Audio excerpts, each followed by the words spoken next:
This week on Maker Update, sampling the real world using AI, an XRP modding contest, Neopixel party bike, and a laser cut reactor lamp with sound effects. Hey everybody, I'm Donald Bell and welcome back to another Maker Update. This week I'm coming to you from the TMDC workshop in Barcelona. It's been a while, but I've got a great show for you. Let's get started with the project of the week. Check out Transferscope by Christopher Pietsch. The idea is simple, but mind-bending. First, you point and click to capture an image of something you want to extract visual qualities from. Then, you find a thing or a scene you want to apply those qualities to. You point and click again to see the results. This is a visual AI project rooted in Stable Diffusion for generating images. For the hardware, there's just a Raspberry Pi Zero 2, a camera module, some LiPo batteries, and a Pimeroni hyperpixel display to show off the results. The housing is all 3D printed. Now, to be clear, the Pi Zero isn't really doing the heavy lifting. Making this work requires a nearby computer to wirelessly process the image interpretation and image generation. As a product, that would certainly be a limitation, but for this kind of proof of concept stuff, separating the two allows you to play with the design and user interface without getting hung up on how you fit a whole computer in here. Using the link in the description, you can get a good look at how the hardware connects together and learn a bit more about the software processing involved.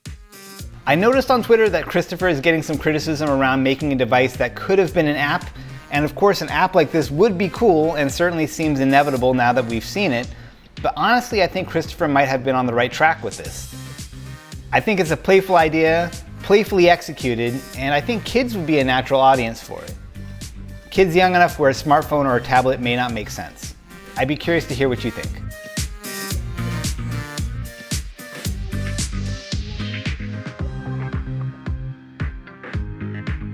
Now for some news. Printables, in partnership with SparkFun, is running a challenge looking for 3D printed modifications, accessories, or expansions to SparkFun's Experiential Robotics Platform, or XRP kit.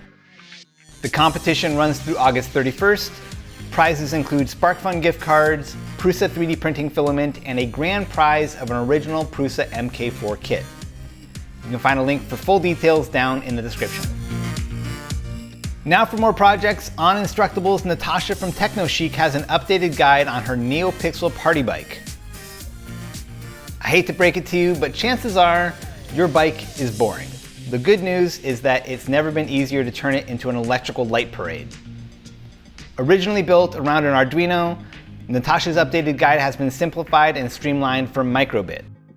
Not only does this make it easier for beginners to make and modify the LED animations using the visual MakeCode interface, but the radio transmitters and receivers built into the microbit can handle synchronizing animations between the bike frame and the bike wheels.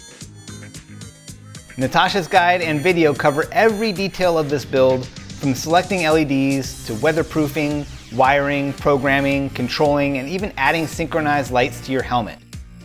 For another great lighting project, check out this laser-cut interactive reactor lamp by Timberrough. Part woodcraft, part sci-fi prop, part electronics, and surprisingly practical as a lamp and device charger, there's a lot to love about this project. But I think the added touch I like most about this one is that they've included an MP3 player module that plays sound effects for each mode. So when you switch on the lamp, you get this reactor boot up sound, and when it's in nightlight mode, you get this ambient hum. It's a cool idea that matches the light animations perfectly and could be repurposed for other project ideas. Code and design files for this are included on GitHub and an Instructable that will probably be public by the time this episode is up. Now for some tips and tools. Through the Core 77 blog, I discovered the work of Polish sculptor Piotr Wasniowski. Piotr is doing some amazing work in 3D printed clay sculpture. What really caught my eye are the innovative 3D printed nozzle designs he's making to come up with some wild layers and textures. I'm so used to thinking of 3D printing as a plastic medium that it doesn't occur to me that mediums like clay, with different viscosities and dry time, can take completely different approaches to how they're extruded. Peter's got a CNC fun factory going on, and I'm super envious that he gets to ride the line between artist and inventor. If you're interested in exploring different textures and possibilities for your plastic 3D prints, there's a new video out from 3D Jake that shows how to generate surface textures on objects using Blender. Slicers are an effective way to apply fuzzy textures to 3D prints for a more organic look, but if you're looking for other texture options, like say leather, Blender offers a wide range of customization. It's also free, so there's no risk in playing around with it. And finally, if you could use a benchtop thread tapping jig but don't feel like paying hundreds of dollars for one, Borge has a guide on how to make one for yourself.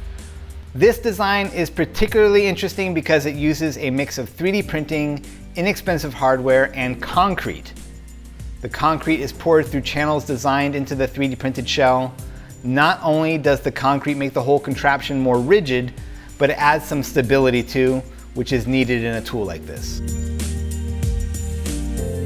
For this week's DigiKey Spotlight, check out the latest video from Zach, the bite-sized engineer. Zach shows how he built his own USB-C compatible breadboard power supply.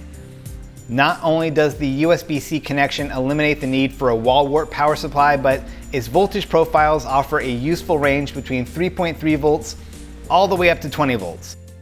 It's a great design and a nice introduction to working with printed circuit boards and surface mount components. Check it out.